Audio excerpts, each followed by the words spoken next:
Subject Sanskrit chapter number 3 स्वावलंबनम यानी कि आत्मनिर्भरता। Page number 1। कृष्णमूर्ति श्रीकंठस्य च मित्रे आसता कि कृष्णमूर्ति और श्रीकंठ दो मित्र थे। श्रीकंठस्य पिता समृद्ध आसीत्। समृद्ध यानी कि धनवान। श्रीकंठ के पिता यानी कि उनके फादर बहुत करोड़पति यानी कि धनवान थे।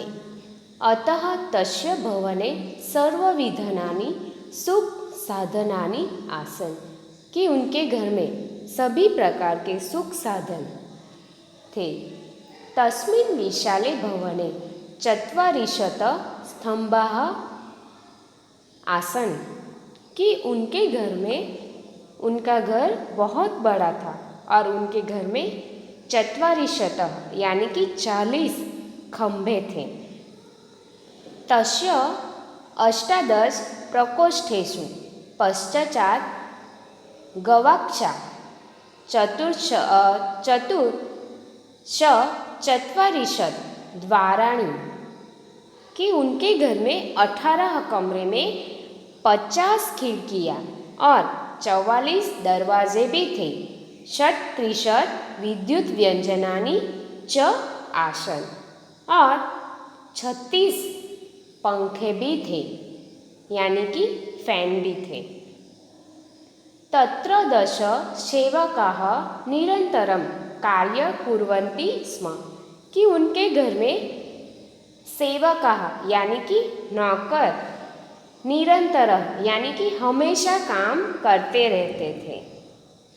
परम कृष्णमूर्तेः माता पिता च निर्धनो कृष्ण दंपति कि कृष्ण दंपति के जो माता पिता थे वह किसान पति पत्नी थे।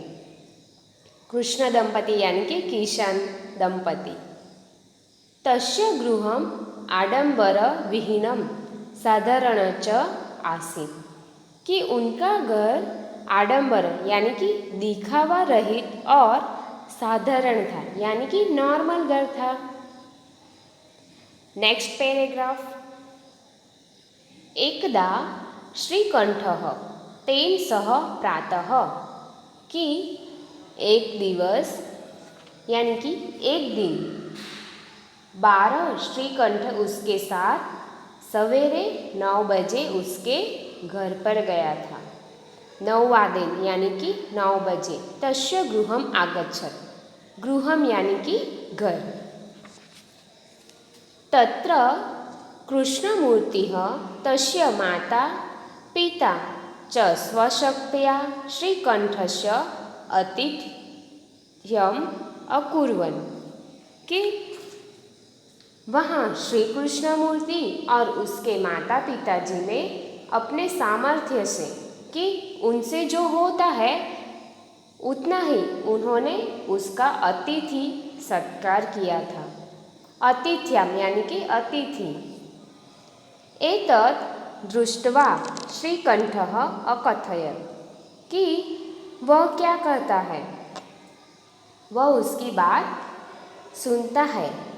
मित्र अहम भवता सत्कारेण संतुष्टोऽस्मि कि मित्र मैं तुम्हारे सत्कार से यहाँ पे संतुष्टोऽस्मि यानी कि संतुष्ट हूँ।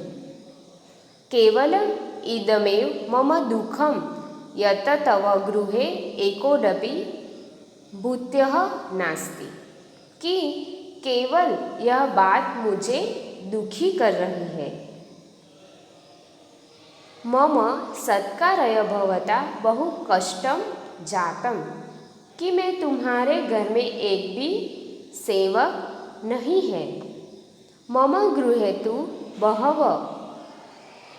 बहवः कर्मकराः सन्ति कि मेरे घर में बहुत सारे काम करने वाले भी हैं।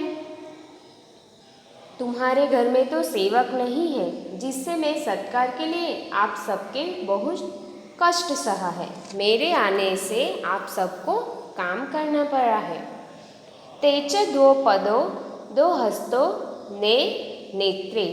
मेरे घर में तो बहुत से सेवक हैं, कि मेरे घर में तो बहुत सारे सेवक हैं। Next page.